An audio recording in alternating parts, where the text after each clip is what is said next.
विष्णु मधुसूदन कैटभारे नारायणाच्युत त्रिविक्रम चक्रपाणे दैत्यादिशार्जधर श्रीधर वासुदेव गोपाल कृष्ण हरये तव सुप्रभातम्।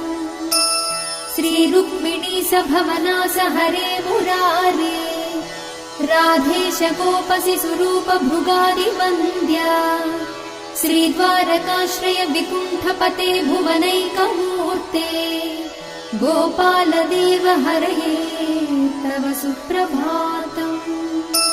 मीनाकृते कमठरूप वराहमूर्ते त्रैविक्रमाय नृहरे भृगु राम राम श्रीराम कृष्ण यदुनन्दन कल्किरूप गोपाल कृष्ण हरये तव सुप्रभातम्। गोविन्द माधव मुकुन्द परात्परेश दामोदराब्जधर नन्दकधारि शौरी गोप गोपी जन संवृत दीनबन्धो गोपीजन प्रिय हरे तव सुप्रभातम्।